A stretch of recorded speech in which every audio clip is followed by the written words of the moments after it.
They said Harlem would wake up to blood that morning, but the night itself already knew what was coming. The air was thick, damp with fog and cigarette smoke, heavy with the kind of silence that only settles before violence. Somewhere downtown, Dutch Schultz leaned back in his chair, confident, smug, convinced that power meant distance, that if he sent enough men, the problem would solve itself. He didn't send warnings, he sent instructions. 12 men were chosen, not because they were smart, but because they were brutal. Each one believed the same lie, that Bumpy Johnson was just another target, another name that could be crossed out with enough bullets. They moved like shadows, coats pulled tight, guns hidden but close enough to feel warm against their ribs. None of them spoke much. Talking made things real, and reality had a way of turning courage into fear. Harlem watched them anyway. Storefront lights flickered as they passed. A man sweeping his steps slowed just enough to notice the wrong shoes, the wrong walk, the wrong energy. Windows closed. Dogs stopped barking. The neighborhood didn't panic. It prepared. Harlem had survived worse than 12 men who thought they owned the night. Bumpy Johnson sat inside, calm, composed, dressed like he was expecting company. He had heard the rumors hours earlier, whispers sliding through barbershops and back rooms like smoke under a door. Dutch Schultz was angry. Angry men made loud mistakes. Bumpy poured himself a drink, untouched by nerves, listening to the rhythm of the building. The pipes knocking, a distant radio humming jazz, footsteps that didn't belong. He didn't believe in luck. He believed in awareness. And tonight, awareness was screaming. The first gunshot shattered the illusion of surprise.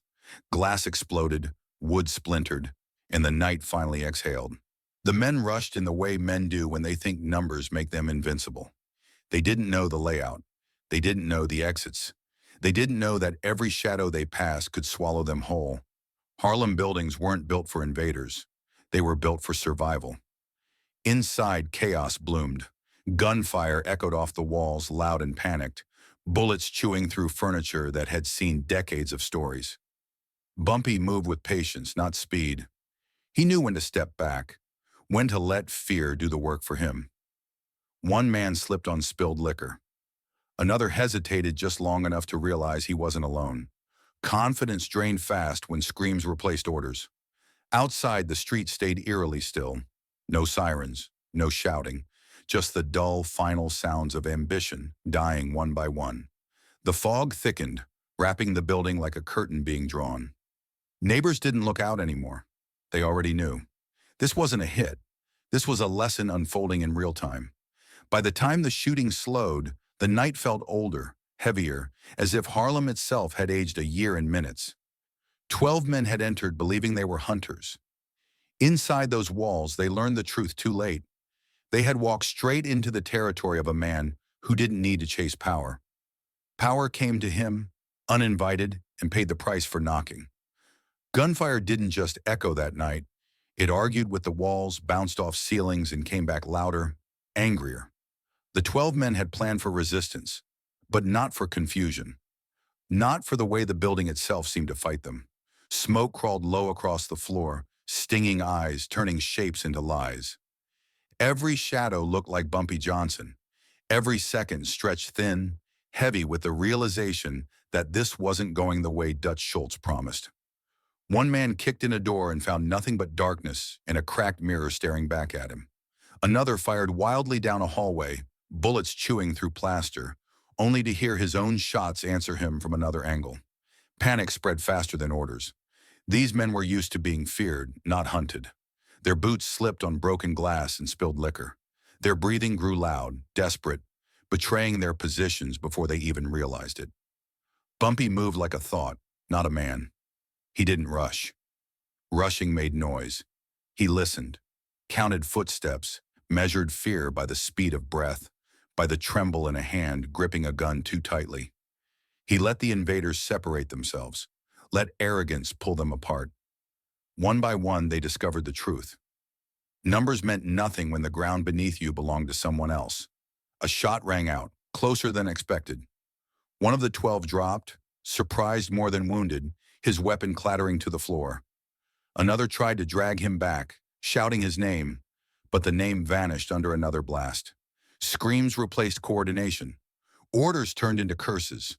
Somewhere in the chaos, a man laughed. Not because he was brave, but because fear had finally snapped something loose inside him. Outside, the street remained quiet, almost respectful. Harlem knew when to keep its distance. Curtains stayed drawn, doors stayed shut. The city had learned long ago that survival sometimes meant silence.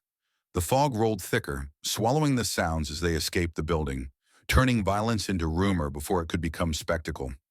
Inside, bodies began to pile up in places that had once felt safe, behind stairwells, near windows that never got opened, in rooms where the light flickered like it was unsure whether to stay.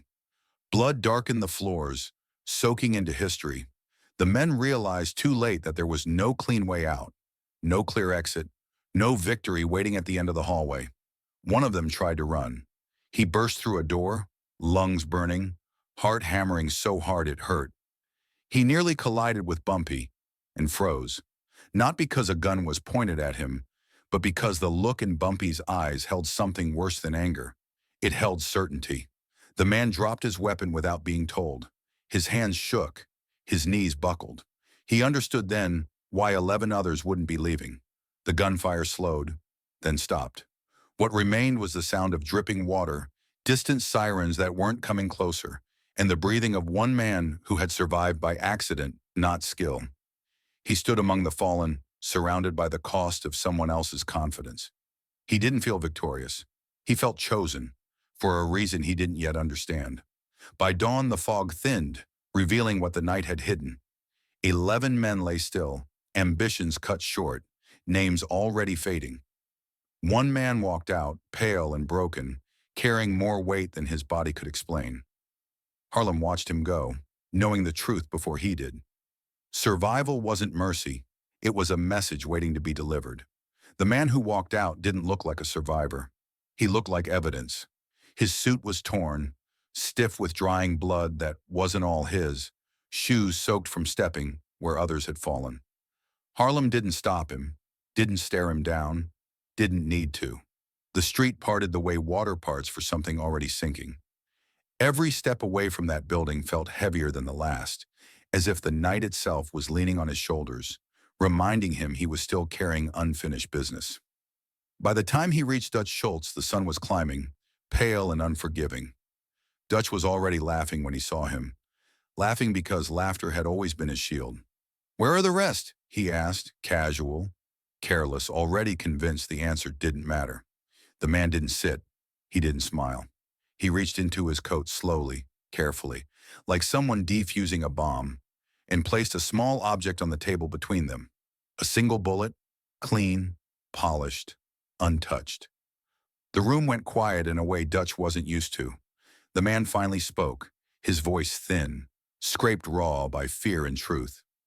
"Bumpy Johnson says thank you," he said, "for the warning." Dutch's grin faltered, just for a second, but seconds are dangerous when you're used to control. He asked questions after that. Too many. Too fast. How did it happen? Where were the men? Why him? The survivor didn't answer most of them. Some things couldn't be explained to people who had never stood on the wrong side of certainty. He only added one more sentence, barely louder than a whisper. He said if he wanted you dead, you wouldn't get a message. That was when Dutch understood the real loss.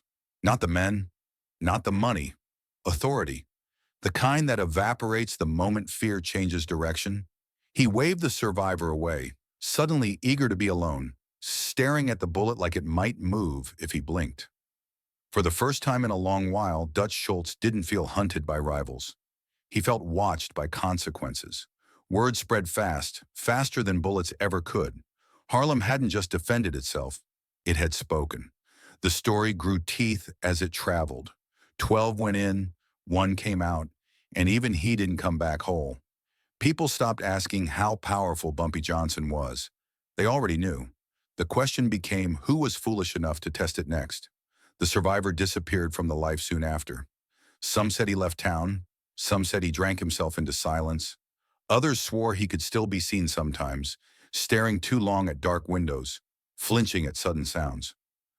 What mattered wasn't where he went, it was what he carried with him forever. Proof that power doesn't always announce itself with noise. Sometimes it whispers, and the whisper is enough. As for Bumpy, he never bragged. He never needed to. He returned to his routines, his streets, his calm. Harlem breathed easier, not because violence was gone, but because balance had been restored. The night learned his name all over again, and it remembered. And the lesson lasted long after the bodies were buried. You can send men, guns, and money into the dark. But if the dark already belongs to someone, it will always send something back. Not a shuri,